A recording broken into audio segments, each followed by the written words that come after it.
Good evening, everyone. You know, it's always an honor to be able to stand in a place where abolitionists once stood and argued and strategized for freedom. So my name is Roy Rogers. I've had the honor of serving on the board of the Wisconsin Justice Initiative since 2022. I also serve as the executive director of the Onesimus Group Milwaukee and as chair of the prison committee for the Wisconsin State Conference of the NAACP. My commitment to this work is deeply personal. You know, I was sentenced as a juvenile and I spent nearly 30 years of my life incarcerated. So I know firsthand the impact of a system that could at times be more focused on punishment than on transformation. But I also know the power of redemption, community, and purpose. That's why I'm here. Not just as a leader, but as someone who has lived what we are fighting to change. But tonight, it isn't about me, but it is about the voice that we've invited to guide us here tonight. Miss Nicole D. Senior Director of Advocacy at the Sentencing Project, a national organization committed to the ending of mass incarceration and advancing racial, economic, and gender justice. Through partnerships with over 320 organizations nationwide, the Sentencing Project is helping shift policy and public perception toward a more equitable system. Since joining the team in 2009, Nicole has led successful reform efforts in states like Kentucky, Maryland, Missouri, California, Texas, and Washington, D.C. She's an expert in challenging racial disparities, felony disenfranchisement, and pushing for the closure and repurposing of prisons. Before joining the Sentencing Project, Nicole directed the ACLU of Texas Prison and Jail Accountability Project, where she advocated for improved prison health care and elimination of prison rape and expanding voting access for those impacted by incarceration. She's been recognized nationally as a new civil rights leader by Essence Magazine, and her voice has been featured in the New York Times, the Washington Post, NPR, and MSNBC. Tonight, she joins us from Washington, D.C. to share insights on prison population reduction, the decarceration movement, and how we can reorient our criminal legal system toward a model that's rooted in fairness, accountability, and human dignity. So please help me welcome Senior Director, Ms. Nicole D. Porter.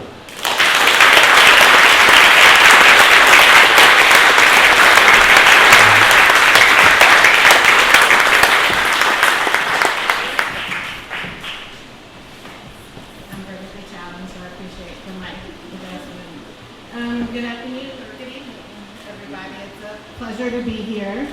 Now, I've come to Wisconsin before, and Wisconsin, there's a history of challenging mass incarceration here. I was invited here more than 10 years ago by Wisdom, who launched a campaign to decarcerate the state's prison system by more than 50%. And I would say that helped launch a national conversation, because following Wisdom, following Wisconsin, the Sentencing Project, what was then called Cut 50, so a national organization launched by Van Jones, actually named itself after the goal of cutting the national prison population by 50%.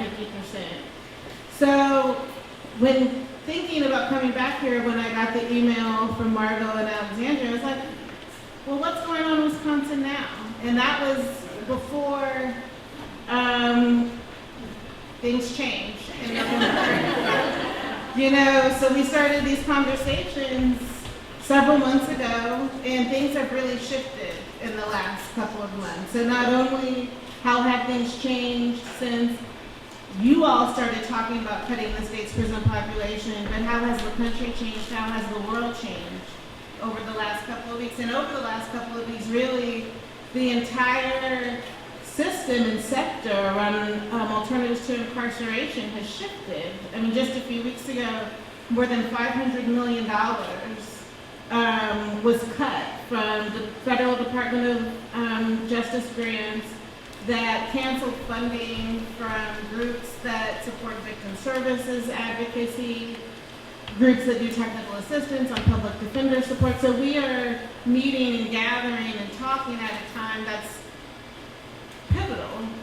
Things have shifted. And we don't really know where things are going, but I feel like the solution is here, because here, you all helped launch and anchor a conversation more than a decade ago that has continued to move forward and that will clearly evolve and try to work to meet the moment. So I'm going to talk to you about what the Sentencing Project is doing, what the Sentencing Project is seeing nationally, but I'm also curious about the work that's happening here and any questions or feedback that you all have before I wrap up, so that we can not just discuss what's happening here in Wisconsin, but also how that lines up with how things have shifted around the country. You know, I'm going to throw some numbers out here, but I want to be clear that behind each statistics are persons that are directly impacted by the intersection of race and justice, not just in Milwaukee, but throughout the United States. Behind each percentage point is a black man who has been disappeared behind the walls. And behind each number is a young Latina girl who has to visit her mother in a prison visitation room. And on each side of the wall is an indigenous woman impacted by the failure of the United States social policy. And each citation that I reference is going to include a trans woman of Asian descent who is working to address community harm. And behind each data set is a neighborhood like the one I grew up in North Houston, in Harris County, where incarceration in my hometown has almost become expected among many of the residents. And how I became politicized, I was asked this over dinner by some of the folks I was sitting with. I was asked, how did I get involved in this work? And how I got involved in this work is that me and my twin brother, who were a part of the post-civil rights generation, sort of follow true trajectories in our path to adulthood. He went to jail, and he has been broken by the system of incarceration in our hometown of Houston.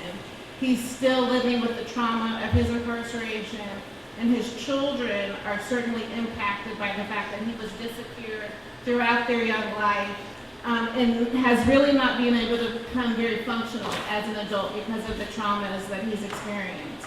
And I went to school. I was successful in school and was able to go to college, but I got politicized because of my twin's incarceration experience. I also saw how his incarceration experience impacted my family. My mother took out a home equity line of credit to finance his legal case. She thought paying a private attorney in Houston would be a better outcome, would lead to a better outcome. And he was sentenced to probation, and he cycled in and out of the prison system for over a 15-and-a-half-year period when his original sentence was 10 years in Texas. And so I know revocations and technical violations has been one of the main issues here in Wisconsin and has been a driver of prison admissions. So that reality is not just true in Wisconsin, but it's true across the country in my home state of Texas, and it helped open my eyes to the impact of incarceration, not just in my neighborhood, but in my family. And here we are in the spring of 25, and things have significantly shifted. I mentioned those $500 million in budget cuts a couple weeks ago. Organizations that provide reentry services have lost funding. Some of them have had to undergo layoffs. And so what are the solutions? What are the questions that we need to come together around in order to meet the moment, given the shifts that have happened so dramatically? Okay. So I wanted to put a point on the fact that we are more than 50 years into the era of mass incarceration at this point. In fact, 2023 was the 50th year of mass incarceration. That's when the prison population started to go up in the United States, and now we're more than 50 years into it. So as of 2024, Wisconsin, there are experts in this room, but sometimes it is helpful to understand how Wisconsin compares to other parts of the country and how it relates to the fact that nationally we're more than 50 years into mass incarceration. So, given the growth of incarceration in this state over the last 50 years, this prison population, Wisconsin's prison population, has grown more than 440% since 1980. In 1980, there were over 3,500 people in Wisconsin state prisons. Today, there are over 20,000 people, maybe over 23,000 people in Wisconsin state prisons as of this year. Many people know what the trends are that contributed to that.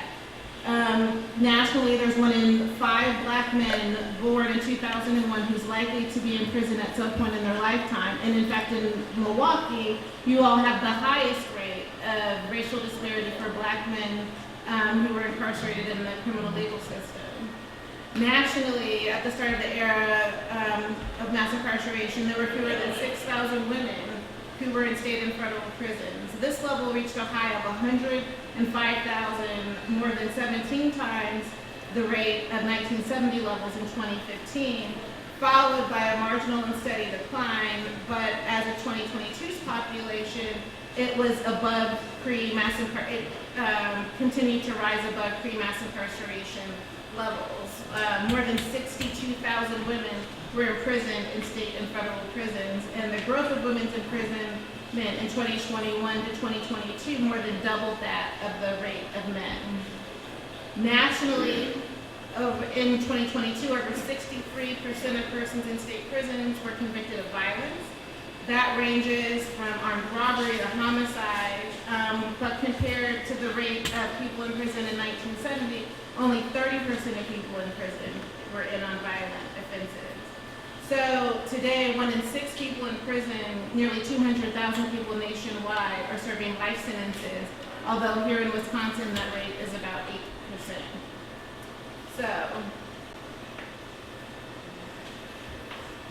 the continued drivers of mass incarceration are those sentencing trends that have removed discretion from the system. And in looking at solutions, identifying areas of discretion are where we can find the solutions. How can we stop people from going into prison? How can we increase rates of releases for people from prison? The changes in sentencing have been significantly impacted by these trends. 12 years, people serve about 12 years in prison for federal felonies, whereas they serve about 5 years on average at the state level. And then the increase of admissions for revocations is a significant driver. I think one of the things to consider is what are the inflection points as part of a conversation to consider decarceration and ways to challenge the scale of incarceration given that growth of 440% over this mass incarceration era. You all have challenged mass incarceration in the state of Wisconsin. You all are experts in the room.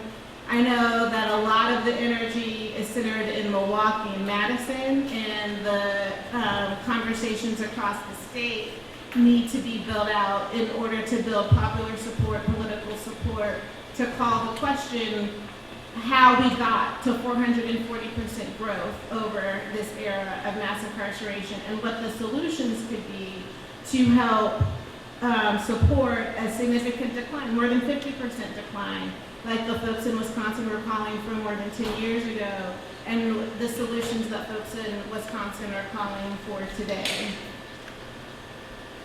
So there are good news. There is good news from across the country this year.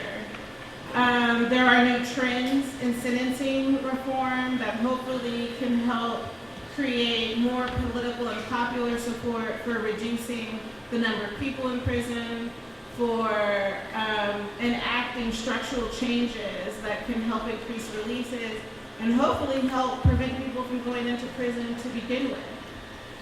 There's a new trend that the Sentencing Project is proud to support called Second Look reforms. Second Look reforms can help states address post-prison outcomes. In some states and many states, like Wisconsin with truth in sentencing laws, there's a lack of discretion at the back end. And so new reforms have been adopted in a handful of states, including this year. I'll get to the specifics in Maryland, Georgia, and Michigan that allow for new post-sentencing conviction mechanisms through and the courts to allow people to be resentenced and return home. They're not get out of jail free cards. People go through a court proceeding where they go before a judge and are reconsidered. There's reconsideration of whether or not their sentence, they need to be in prison for public safety concerns, or whether or not the original sentence was too harsh and too tough. In Maryland, a Second Look Act was adopted a few months ago. It was signed by the governor. That act builds on youth justice reforms in the state that have allowed people to go back into court for resentencing at 20 years. There are people who are excluded from the new Second Look reform, including people sentenced to life without parole sentences, people sentenced to crimes of a sexual nature. But we estimate that about 1,500 people are eligible for resentencing due to that change in law. That law was passed with strong coalition support by a range of stakeholders, from faith leaders to formerly incarcerated activists who had been released under previous sentencing reforms in the state. Earlier this week, and this is the middle picture, the Republican governor in Georgia signed a Second Look law that allows for persons sentenced whose crime of conviction involved domestic violence or sexual trauma to go back into court and to petition for resentencing if they can prove that their abuse contributed to their crime of conviction. That law was passed with the support of the Georgia Coalition for Domestic Violence Survivors and with a formerly incarcerated-led group called Women on the Rise Georgia, who are in this picture behind the Republican governor who's signing that law. The Michigan courts earlier this year issued a ruling that expanded juvenile life without parole reforms to include people under the age of 21, ruling that mandatory life without parole is not constitutional in that state for people sentenced under people sentenced under the age of 21. So there are people now who will have a pathway back into court in Michigan who were an emerging adult at the age of conviction. So these are the good news. This is the reforms that have been adopted or enacted through the court so far in 2025. And they're a part of a conversation, even in the midst of the chaos that's happening nationally, that there still has been forward movement within states. And I think given the energy in this room, given the level of expertise in this room, given the fact that there are formerly incarcerated leaders in this room, and that there are other strong, citizen-minded activists or just residents in this room, that energy is also present here and can help power and drive a conversation for Wisconsin to revisit the sentencing laws and to support people currently incarcerated who might be eligible to be released given some of the mechanisms that have passed in other parts of the country and that might be eligible for consideration here.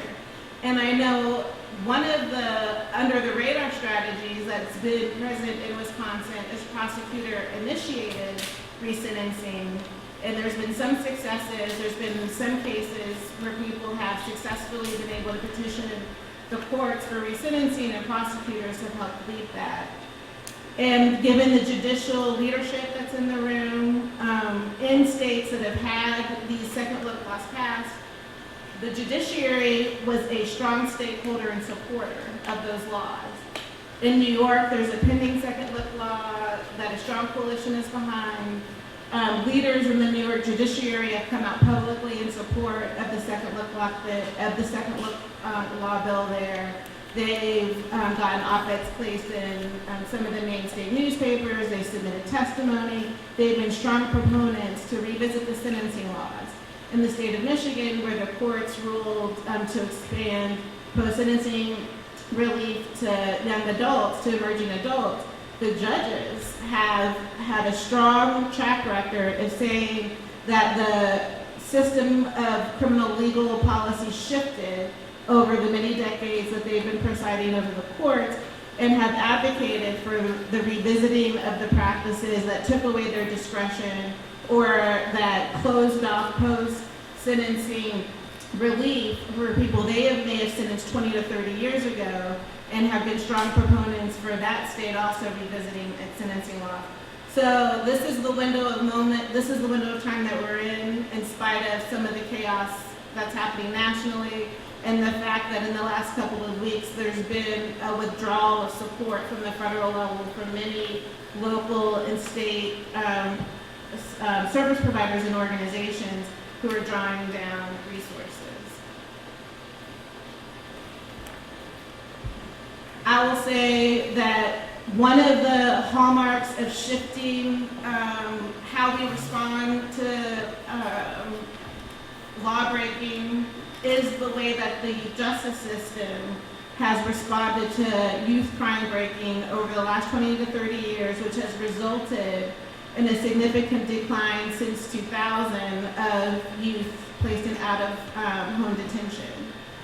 The standard around youth detention has shifted. There's almost presumption, in many counties, there are presumptions against out-of-home detention for youth. I would like to understand in any of the comments or the questions how that is experienced here in Milwaukee or how that's experienced here in Wisconsin. But I bring this up to say that youth are looked to as a potential, and they have helped push open the conversation for how youth can be treated by the legal system. And those standards, that vision, that perception, I hope would be a model to expand that to everyone impacted by the criminal legal system. And because of this strong declines in the youth justice system, there's been a call to abolish youth prisons, led by a national organization called Youth First. I know that there's been talk of that around the country, and some of that is inspiring other aspects of criminal legal reform to move that conversation into the adult criminal legal system as well.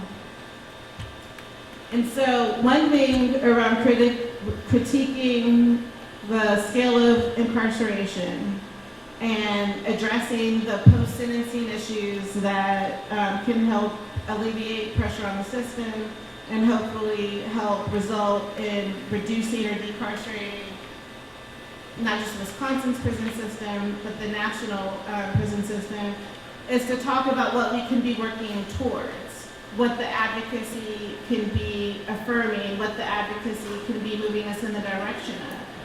And this is how my work has led me to look at tracking the number of prisons that have closed around the country, and then tracking how prisons can be reused outside of incarceration altogether. I mean, that's really important because given the moment we're in, there's a push to expand incarcerating people through the immigrant civil detention center system. And there is a push to fund $45 billion in new beds in immigrant detention, most of which will come from the for-profit prison industry. The United States overbuilt its prison system during this era of mass incarceration, and there has been some contraction. There have been periods of closure in periods of austerity that happened in the early 2000s. It happened during the Great Recession, and depending on what could happen in the next few years, we might be seeing other eras of austerity. We might see another period of austerity. So there might be an opportunity to close down, to decarcerate and realize the closure of state prisons, and if so, to demand that those prisons be reused, to advocate that those prisons be reused outside of the incarceration system altogether. There have been examples of this. There's been examples of this in my home state of Texas, where a closed prison in the Dallas area is owned by a nature conservancy, and its closed facility is being repurposed into a nonprofit workspace and nonprofit educational space. There is a closed prison in North Carolina in a rural community that's been converted into teaching people in the community about sustainable farming, and is in partnership with North Carolina AT&T as an agricultural incubator. There's a closed prison in New York that has been repurposed into a movie theater. Into a movie studio. And so some of the movies that are set in prisons might actually be filmed at this movie studio that's a closed prison in New York. I say all this to say that if we work towards decarceration, if we're successful at adopting second look reforms, that the possibility of really downsizing the prison system is politically possible. It's happened in states across the country. There has been more than 21 states that have closed prisons, and there are a number of them that have been reused permanently outside of the incarceration, out of the carceral system.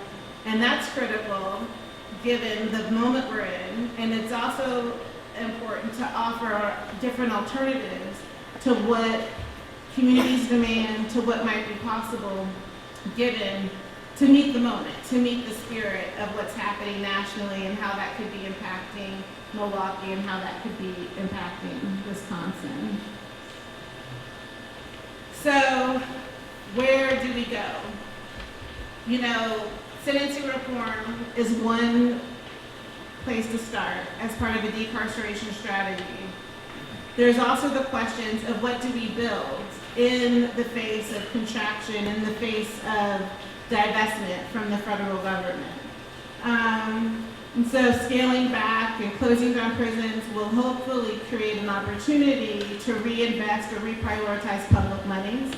But again, I'm saying this to you all at a time when we agreed on what this talk was before divestment of more than $500 million from the social services infrastructure that helps to fund and support alternatives to incarceration.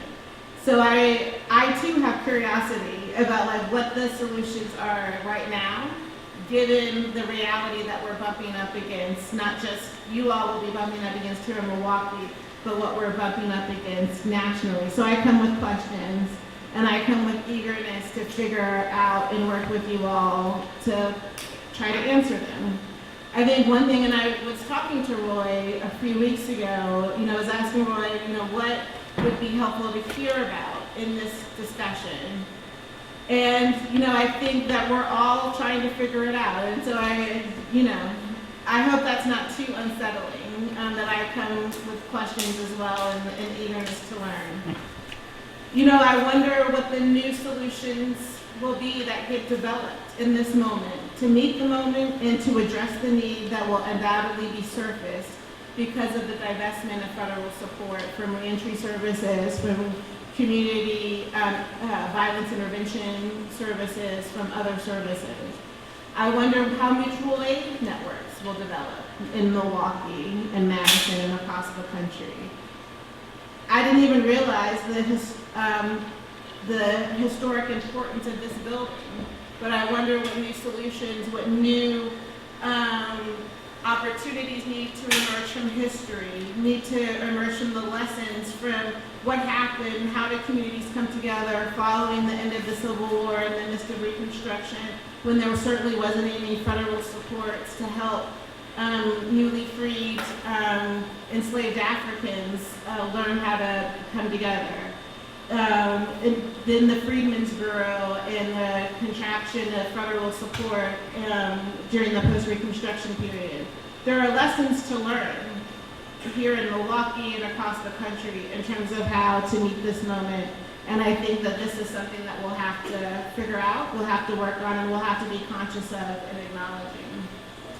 I think that if there are serious opportunities around decarceration through those second look reforms that I mentioned, that hopefully that will help reduce the number of people in prison, and there can be serious conversations around budget reductions, and that can help open up space, open up political support for reprioritizing those funds into community infrastructure to help meet the moment. These are all things that could happen and have happened in other states that have been successful at decarceration and have realized prison closures and have been able to at least chart that new course around reprioritizing or shifting public resources from the carceral system into other aspects of social services to prevent people from going into prison and then to support people in staying out of prison. And so I'll end there because I think we're at time, and I know that we wanted to leave time for questions and feedback and comments that any of you all might have. And so I want to continue to make myself available to anyone who has questions or feedback for the sentencing project. I am ending this talk with curiosity and questions of my own, and also an eagerness to figure out what comes next and how we can work together on what comes next, given the moment that we're in and given the politics that's shifting nationally and how that might, how that you all might be experiencing that right here in Milwaukee.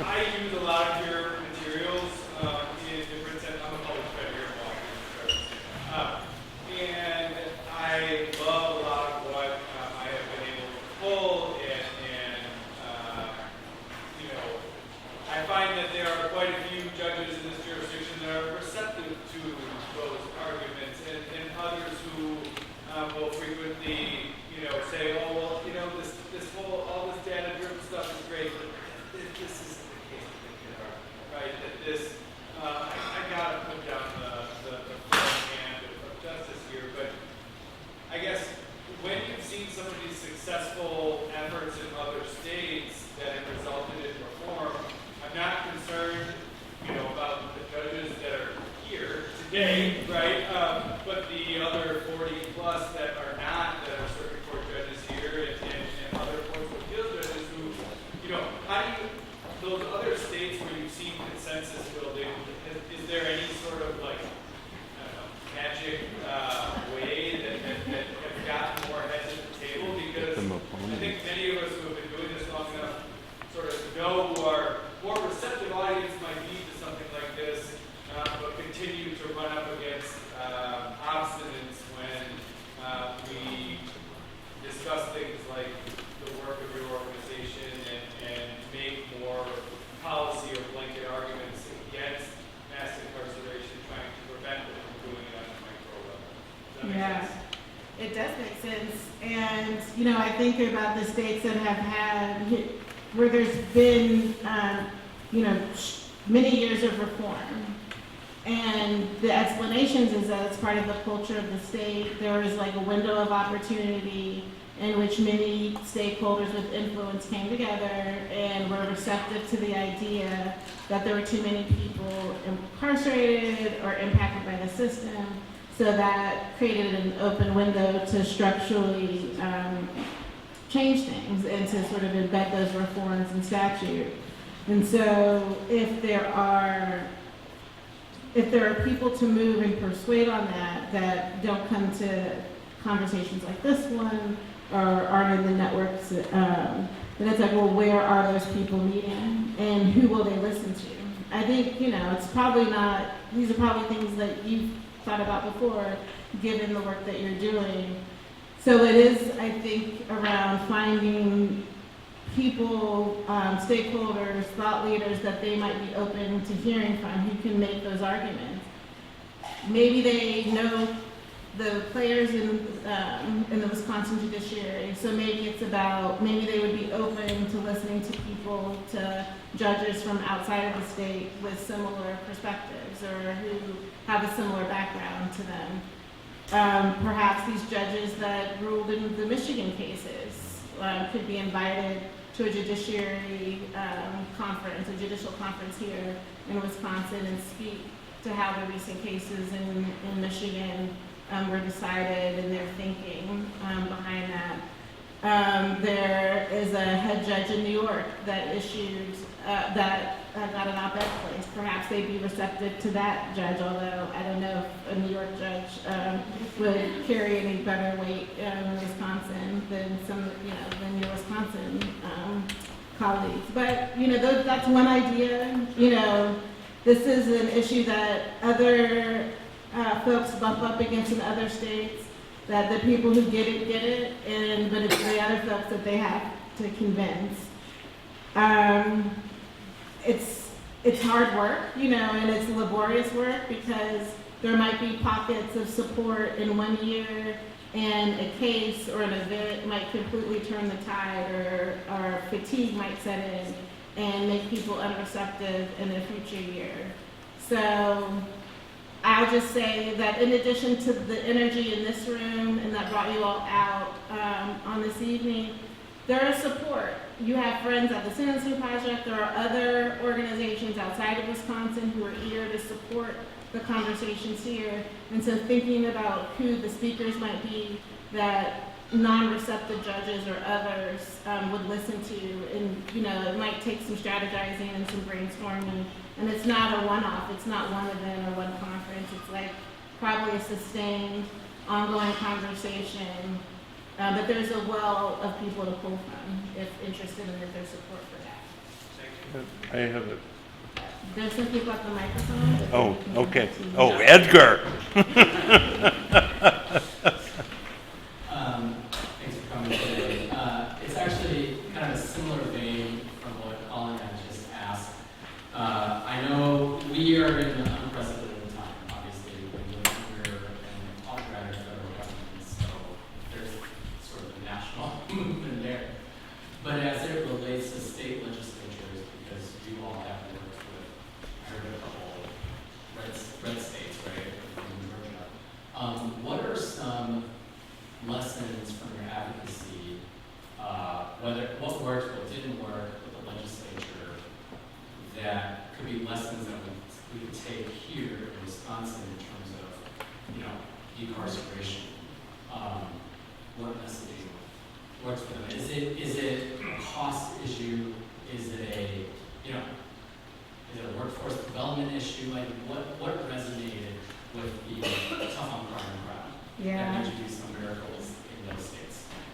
So I think the stories are different, and I think every state is unique. And I think what the messages are should be unique, given the political environment. But I'll say in Georgia, the bill that got passed this year was a second look bill, so it's a pathway back into court for sentencing consideration for people who have survived domestic violence and other abuse, mostly women. And the faces of that campaign, the stories that were shared, the women who lead at Women on the Rise Georgia have their own stories of domestic abuse survival and who've been touched by the criminal legal system. So I think in a state that is politically tough, that you're bumping up against tough on crime lawmakers who have no empathy for people touched by the criminal legal system, that helped open a window in Georgia. I think the advocates for that bill started with a ideal bill that could be negotiated down from. And I think centering a post-sentencing remedy on a constituency group that leads with their experiences around abuse and trauma created an environment where even tough on crime lawmakers had to confront that and had to engage with people head on behind that. In Georgia, they also had to lead with a Republican sponsor who was a former prosecutor but had empathy for people impacted by the system. So I hope it's not a unicorn in a red state, the champion that they were able to work with and who really understood the specifics of the bill and could really defend the bill. But I think those are some of the dynamics that contributed to that bill not just getting passed, but the governor willing to sign it and having a bill signing ceremony for it. I think also what is, needs to be considered is that sometimes, given the political environment, we have to start with incremental wins. And, this can be tough because the scale of incarceration that I mentioned grew by 440%. So it can be frustrating to see that significant change and then to be organizing a bunch of social and political capital to meet something, to try to change something that doesn't meet the scale of what the problem is that you're trying to fight. And yet, that's the political dynamics that we're in. I think ideally, in any state, if there was coordination, people would understand the differences between an outside strategy and inside strategy. Not everybody has to sit at the table, but to understand that these political strategies can work together to push the conversation. I mentioned that the reduced the state prison population by 50% in Wisconsin. I think helped push the conversation here, but I think also helped push the conversation nationally as well. So in thinking about what strategies to try in Wisconsin, bold strategies should be on the table. And then also understanding that given the political environment, maybe there are some other incremental strategies that can be tried as well, but hopefully they work together, even if it's part of a long-term strategy and people aren't working at cross purposes because everybody's working to try to change things in a way that would make the state better and address the scale of incarceration.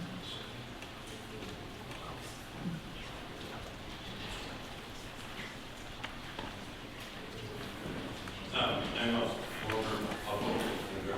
I was struck by two things. We talked about austerity possibly in the near future forcing us necessarily to look at reducing the especially really expensive prison costs. And also your mention of a program, I forgot where they're training released inmates to be farmers. And it strikes me that nature affords a vacuum. And I'm wondering if there are other states like Wisconsin where educational campuses have been mothballed and are just sitting, and so there is wonderful facilities for use in education. In a place that you might channel people being released from prison necessarily because of the pressure of the cost, channel them through as almost more than halfway houses, as a vehicle. And I'm wondering if any other states have that problem and have seized that fact that all these mothballed campuses. Not that I'm aware of, but I would encourage people to look into that, and perhaps that's something that could be part of a conversation here. We'll see what happens in the next 3 to 4 years, through this current administration, if the conditions create such pressure, not just federally, but also within states that force that conversation. In some ways, we could be looking at a great reset, right? Certainly of civil society, given the divestment of the federal government from multiple sectors, not just the alternatives to incarceration sector. I think we're just in the early stages of that. We don't even know, we haven't even seen the impact of that hit communities yet. So, it seems like no one's No, just a quick question. Is there any other state, or is there any state that's thinking of giving felons, but also prisoners the right to vote? Oh, absolutely. You're speaking my language. Yes. So in DC, we actually ended felony disenfranchisement for people completing their felony in prison. And DC doesn't have a prison, so people were disappeared inside the Federal Bureau of Prisons. But about 2,000 people got their voting rights back in 2020 and have been allowed to vote in subsequent elections since then. That kind of activated a new conversation around ending felony disenfranchisement. And in a number of states in 23 and 22 ended felony disenfranchisement for people after incarceration. So Minnesota, a state that folks, that, that likes to get compared to Wisconsin quite a bit, restored voting rights to more than 40,000 people in 23. So did New Mexico, restored voting rights to more than 11,000 people. But in terms of expanding the vote to people inside, there are pending bills in Oregon, New York, Connecticut that would end felony disenfranchisement with an effort to try to expand the vote to folks inside. I just want to make sure that there are no misunderstandings, and if you are off paper in the state of Wisconsin, you can vote. And I think Commander Merkley would kill me if I didn't add that there is pending legislation that would say if you have restitution that you owe, you might not be able to vote if it passes. But as it currently stands, if you are off paper, even if you owe restitution, you can in fact vote.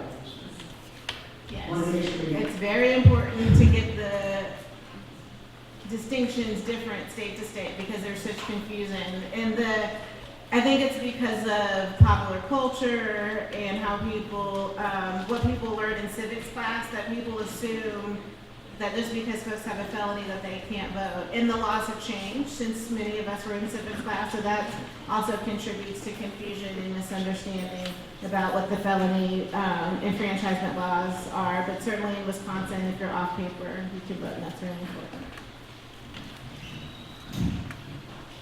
First of all, thank you for being here tonight and for doing all the work. You mentioned 50% reduction in prison population goal, and that was something that's very personal to me. I actually worked on the campaign for our governor in 2018. We campaigned on the promise of reducing prison population in half. And all it took was, a couple bad incidents in our state for him to kind of retreat from a lot of those promises and, forced out his own parole board chairman under Republican pressure, signed a bill to make our drug abuse and homicide laws worse, and we're already the worst in the nation for that. So I guess my two questions are real quick is, have you seen success in holding former allies or allies accountable when they sort of misstepped and backslid into a more, tough on crime mentality due to existing circumstances in their state? And also, I'm on the county board, and we deal with people that are pretrial for the most part. And I wonder if you've done any research, or if you've seen any research on the interaction between pretrial detention and sentences. Because it's my sort of theory, maybe there's research on this, that the more people have pretrial detention, the longer they have to stay in prison, the longer that court backlog is, the more likely they are to be sentenced to a longer time.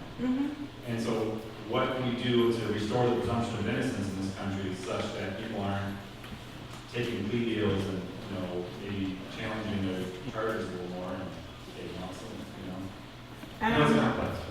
Well, but I think your instinct is right there. People held pretrial don't have, or may have lost their jobs by the time they go to court and the judge is considering their sentencing. Any other factors that might advantage them in an alternative to incarceration or a lesser sentence might have been undermined or completely disrupted. Women or men, loss of custody of children, again, loss of employment, and any of the other factors that might advantage them in a better outcome at that sentencing disposition. So that pre-trial experience certainly has been proven, and there's evidence to support that, to impact those sentencing dispositions. That's why there's been such a strong movement to end cash bail, and that's seen some success in a handful of states around the country. To your first question around holding allies or electeds accountable, particularly if there's a retraction to tough on crime. We're 50 years into the mass incarceration era, less than that in terms of a sort of a robust conversation to try to counter that in supporting alternatives to incarceration, realizing what the impact of incarceration is, not just on people in prison, but on communities, on the families left behind. And I think that it just needs to penetrate popular culture, and it needs to penetrate sort of a popular conversation around what the impact of incarceration is not just on the nearly 2 million people who are in prison and jail on any given day, but on everyone else who might be impacted by that loss of humanity as well.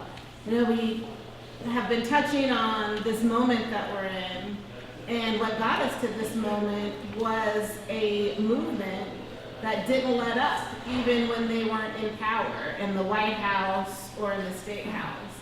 And I think the movement that is coalesced around a critique of the scale of incarceration, around the way people in communities are treated by over-policing and over-incarceration, needs to continue to press and needs to continue to support electeds who do run on cutting the prison population by 50%, to support and give them backbone so that they don't retreat.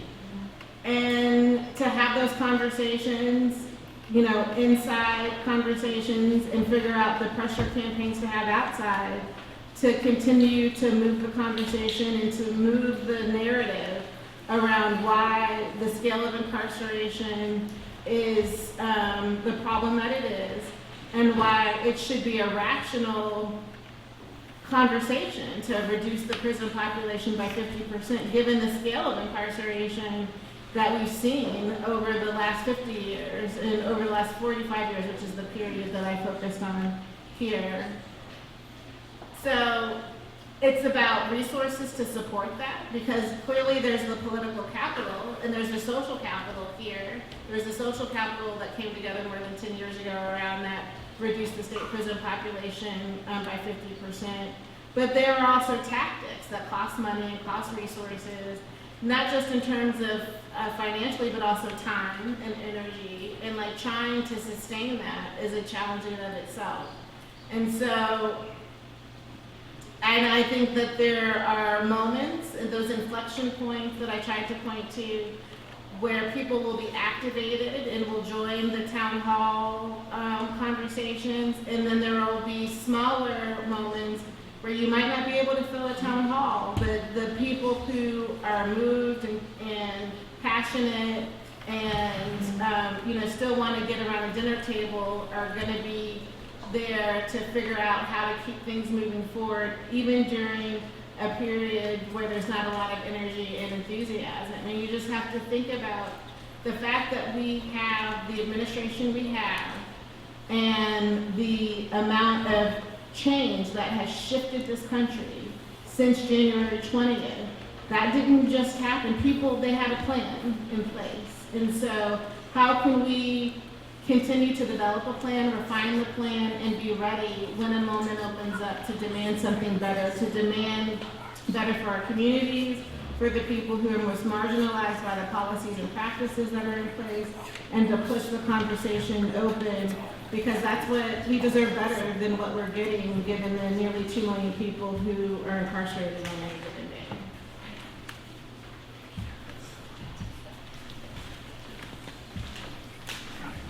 We know that there's thousands and thousands and thousands of collateral consequences of having a felony conviction. You mentioned a few things tonight. I did read and see things about the Clean Slate Initiative. I don't know how well it's going, but it's something that interests me because those collateral consequences keep so many people in a cycle of poverty, in a cycle of in and out of these institutions. And Clean Slate is something that I'm curious about, something that I possibly want to work on. I don't know how it's going, so that's what I asked you. No, thank you, and I appreciate that. I think one of the benefits in Wisconsin, and that's present here, is the leadership of formerly incarcerated residents like yourself. And I think one of the opportunities from the scale of, and I hate to use that word, so now I want to retract. It's not an opportunity. The reality of the scale of incarceration and the number of people impacted by it means that there is a large community of people with lived experience who can speak to the challenges that have happened and what they're going through now. So with the Clean Slate Initiative, which are state bills that help to automatically expunge certain offenses, and there's been some success in states like Pennsylvania and Utah, so a mix of different states politically. That has resulted in state statutes that create an opportunity for automatic expungement of certain offenses. I mean, there's limitations to that. Many of the offenses that are automatically eligible for expungement were convictions from, many decades ago. They're limited to nonviolent convictions. There may be more expansive Clean Slate initiatives, something to look into. What is like the boldest Clean Slate initiative that's been adopted, and is that politically possible here in Wisconsin? I think obviously you all have been pushing for voting rights expansion, and that we've touched on already, and there are other efforts to challenge collateral consequences that need to be a part of the conversation. And I think the large number of formerly incarcerated activists who've helped lead the conversation here and nationally are also a part of that dynamic to hopefully, continue to push and lead to more decarceration conversations here as well. 6 months ago, Fred Kessler, former judge and state legislator, who's also a member of the Milwaukee Terps. One of Fred's priorities was to try to restrict waiving juveniles into adult court. Was that tried in Michigan, and life without parole is like the alternative? I'm not exactly sure of the history of that. I mean, Michigan has its own effort around trying to keep kids out of adult court. I would say that the effort to extend the juvenile life without parole relief that's been passed under Miller in Alabama, those are the major Supreme Court cases that passed a little over a decade ago. There's been an effort to try to expand that to emerging adults, which was the outcome through the state courts in Michigan, because the brain science, as many people in this room know, I'm sure, doesn't stop at 18 in terms of youth brain development, but brains don't fully develop until mid-20s. So there's been an effort to work in the courts to expand that, and we've had a successful outcome in Michigan this year, and last year there was a successful outcome in Massachusetts. So I'm curious if that's been tried here in Wisconsin through that sort of entrepreneurial sort of effort to expand the Miller factors or the juvenile life without parole considerations to emerging adults. And it's only through age 21 in Michigan. The goal would be to get it up to age 25 there and in other states as well.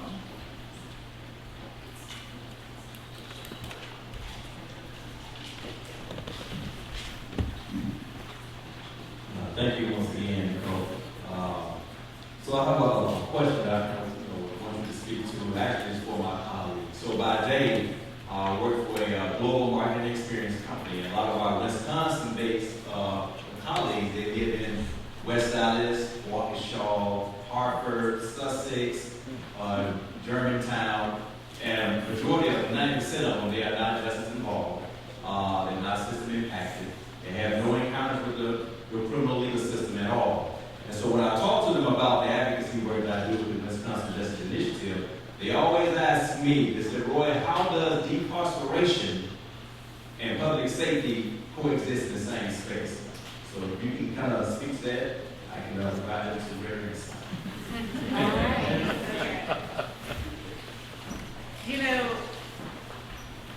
I think one of the main challenges is the assumption that punishment means public safety when there are other ways that we keep people safe. And it's not just by disappearing people to prison or jail or over policing certain neighborhoods. Community safety can be in youth programs that support teenagers after school. Community safety can be in the mutual aid programs that might need to get developed and launched to meet people's basic material needs if there's a loss of support in other social services agencies. So part of the conversation, or part of the need, is to have real discussions around, well, what is safety? For me, I know what safety means for me, and I'm curious what safety means for everybody in this room. I don't feel safe when I see a bunch of police cars on the street. In fact, when I drive down the street and I see a bunch of police cars, I'm like, what's going on here? And it raises red flags for me. So, and I think that experience is probably true for a lot of folks. So, if people ask questions around, well, how can decarceration and public safety go hand in hand, one way to start is, well, what does safety mean to those people who are asking those questions? And then to go from there. And then to also raise issues around, well, what is the impact of incarceration meant on individuals and communities? And what is the loss of people to incarceration meant on individuals and communities? So that's one way I would answer that, Roy. I hope that's helpful.